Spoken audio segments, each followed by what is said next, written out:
Greetings, people of Earth. Welcome back. My name is Jax, and today I am answering some big gay questions.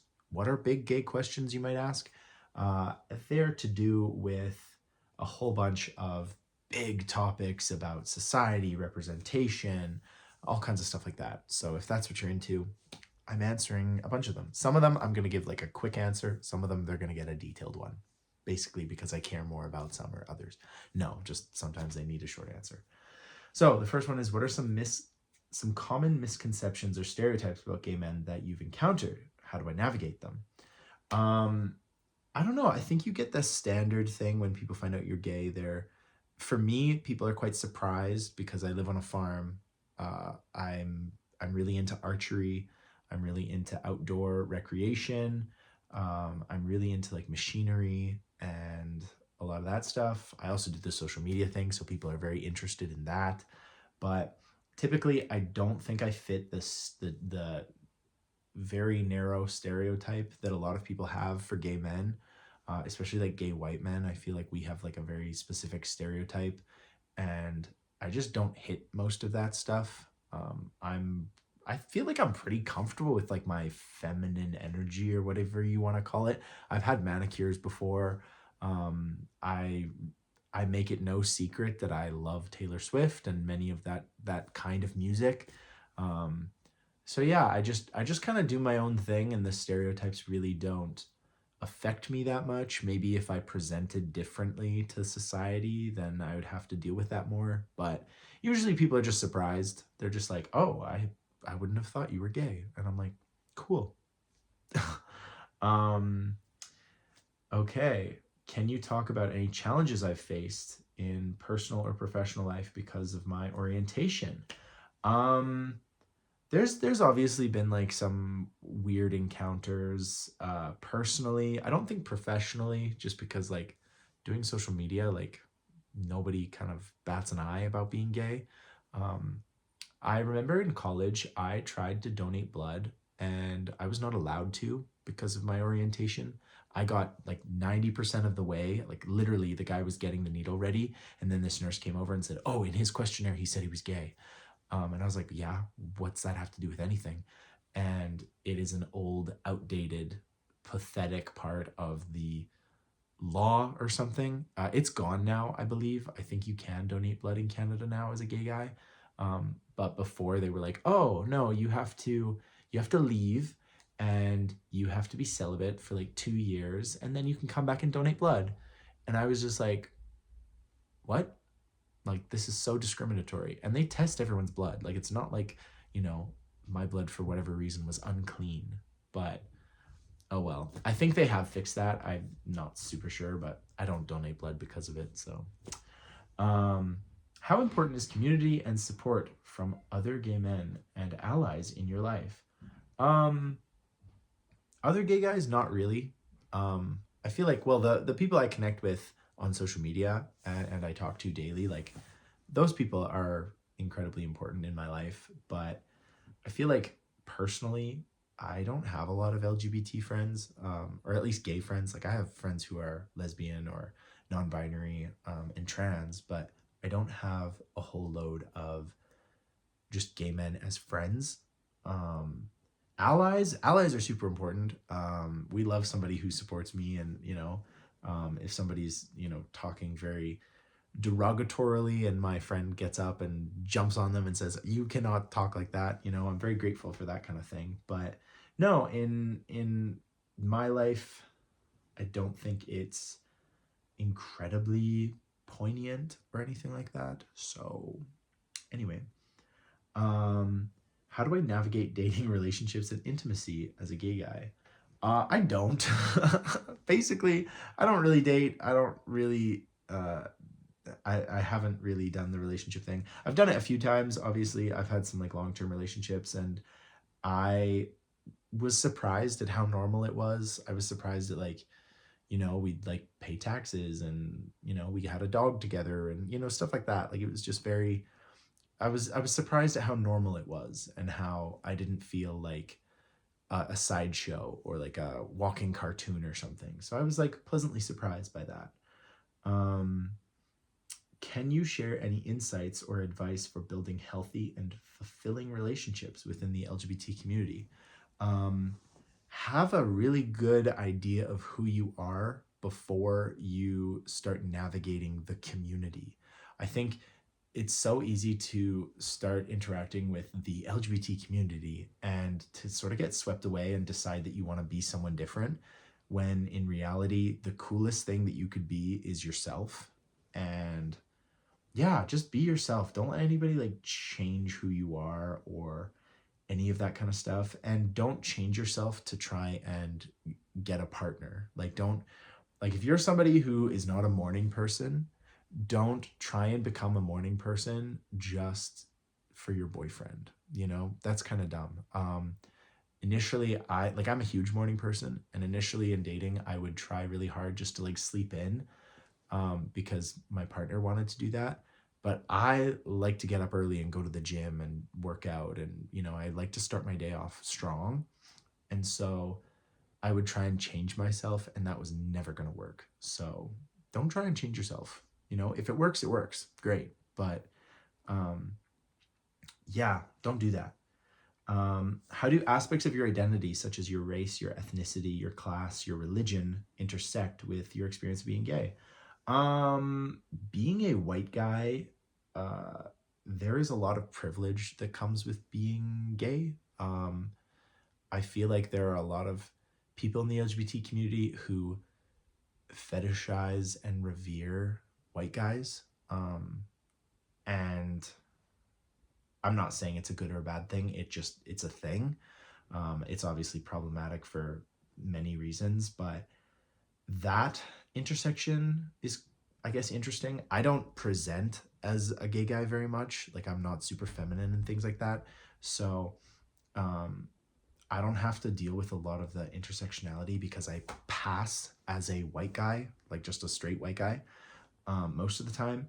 So typically living in Canada, I don't have the same difficulties and problems that maybe other people would have to face and deal with. So that's definitely part of the intersectionality. Um, my class and my religion, um, I am a spiritual person, and I feel like a lot of the LGBT community is probably more atheistic, or atheist. Um, and so that's kind of interesting because I feel like a lot of guys hear you that you're religious and they kind of run the other way and they're like, "Oh, I don't want a religious one," because I think the religious gay guys have a lot of stigma attached to them. Like they have a lot of like, "Oh, they must hate themselves," and you know, like they're trying to pray the gay away. So there's like a lot of stigma attached to being a religious person in the community, but I don't really have to deal with that because my fundamental religion is not Christianity, it's Taoism. So it's kind of like a Chinese philosophy rather than a Judeo Christian background. Like I grew up in the Christian tradition, but um, it's not something I really have to deal with. So yeah. How can we foster greater understanding and solidarity within the LGBT community?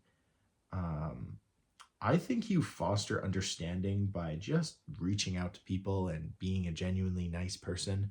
I don't believe that there has to be this huge push or activism or protest or any of that kind of stuff in order to have that like solidarity and unity. I talked about this recently, but I really don't think the gay community is a community because we are all totally different and have very little in common. Like, most gay men that I meet, the only thing we have in common is that we are attracted to men. Like, I am a farmer who lives on a farm. I am from a rural background. I enjoy like dirt biking and hiking and doing all of those kinds of things. And so I have very little in common with um, another gay man who might enjoy going to drag races and all of that stuff. I'm not saying that stuff's bad, like go for it. I've been to drag races and it's been really fun, but it's very out of my comfort zone. It's not what I would typically do if I had my choice on a Sunday night or a Saturday night. So yeah, I don't think that there is like this LGBT community. I think we're all individuals and we can all support each other and stuff, but the idea that we're the same as like the fishing community, you know, it's not, because we all have different likes, tastes, interests. We're all different ages and races and religions, and being gay is the singular thing that unites us, and that should not be your main personality to begin with. So that might be controversial, but I'm not advocating for any kind of negativity or dislike of other people. I'm just saying I don't really view the LGBT community as like a fully solid community. Like, it's a group of beautifully diverse people who do their own thing. So that's my 2 cents anyway. How do you feel about the representation of gay men in media, entertainment, and pop culture?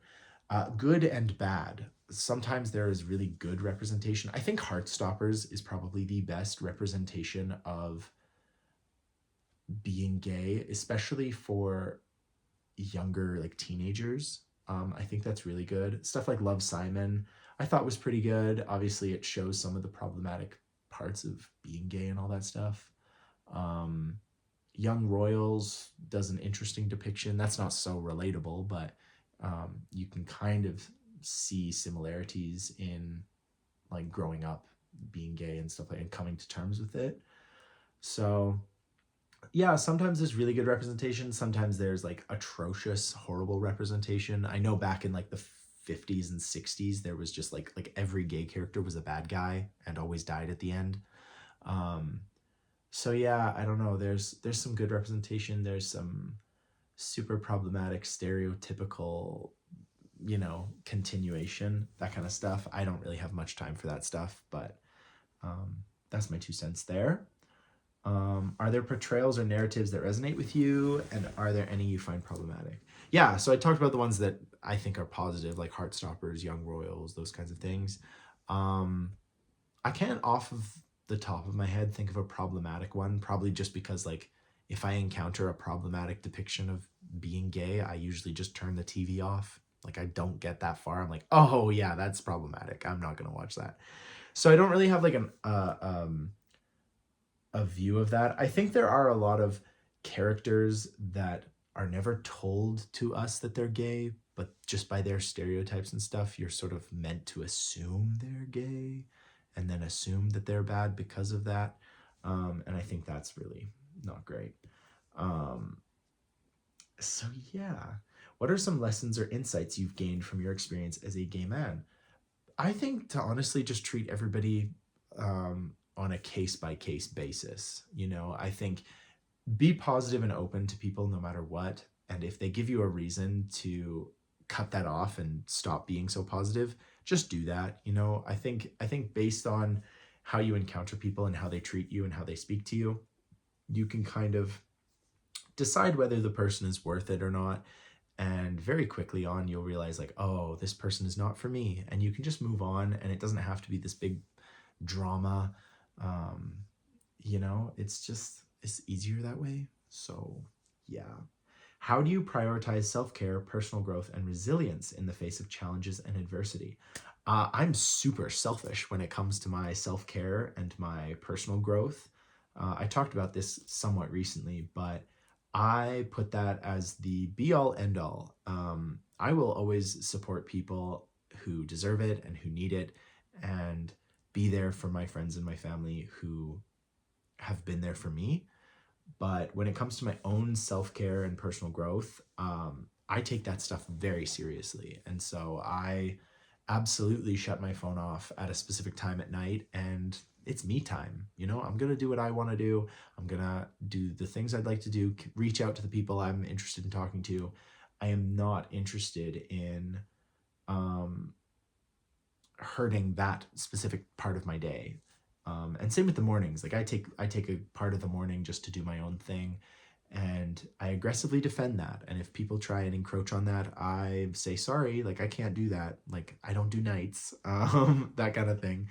If you know that TikTok trend, then you know what I'm talking about. But and personal growth, yeah, I prioritize that hugely. I think every day should be a good day to grow and to improve and to make adjustments to what you're doing. So yeah, I'm super selfish when it comes to that, and I think that's the only area of your life that you should be selfish. So yeah, what are your hopes and aspirations for the future, both personally and within the LGBT community? My hope and aspiration for my future is that I have a family, whatever that looks like. If it's with kids, if it's just with my partner, if it's with dogs, if it's with cats, it's not gonna be with cats. Um, maybe a farm cat, but no, my aspirations are just to further positivity, to continue to work on myself, to keep my health in a good place. Um, to foster good relationships, whether they're personal, romantic, familial, whatever they are, and that kind of thing. My hope and aspiration for the LGBT community is I hope we get over labeling each other so much. And I hope we get over this whole idea of like, oh, you have to be in this label and you're in this label and I'm going to treat you differently. I hope we get over that. And I hope we just get over the whole label thing in general. Like the LGBTQIA2 plus community is just a string of labels. And I'd like to get to a point where we just don't need that. We can just all treat each other genuinely nice. We all have the same rights and the ability to do what we want and love the people we love. I think it should be super simple like that. So that's for there. Um, yeah. How can allies support and advocate for the rights and well-being of the LGBT community? Okay, we'll end with this one because that's a great one. So how can allies best support and advocate? Basically, you can be a decent human being to whoever you encounter, no matter what they look like, how they act, what their orientation, how they identify. Just treat people nicely and be a genuinely good human. Don't be a trash human. Um, if you want to advocate for the rights of well-being, write to your congresspeople, write to your politicians, and just say, hey, I just want you to know that like these people matter to me, and I would like their rights to be upheld. And like I think more gay people should be doing that in general. Um, I've written to my MP several times, and like I just want that to be known. So you can advocate for that way. You can advocate by um, just being a generally nice person online and speaking favorably about treating people nicely. Like it's really not rocket science here. You can let the people in your life know that you care about them and that you're thinking about them and you hope that they're having a good time. Is there anything you can do to help? Whatever. And that goes for whatever community you're talking about. Like LGBT community is one of many communities that struggles with rights and freedoms and protections. There's a lot of other people in the world that also need support. So see if you can support that way. And the other thing, if you're a true ally, just listen. Just listen to what people are saying. Um, if a bunch of people are saying one thing, there's probably some truth to it. There's probably some anxiety or trouble that people are dealing with. So just try and follow that and be supportive. So there you go. Those are my little tips and ideas and answering of the big questions. I hope you enjoyed them. Let me know if you have a very different answer for any of those questions. Yeah, and as always, guys, thank you so much for watching. I hope you enjoyed the video. Like the video if you like the video. And I will talk to you guys tomorrow.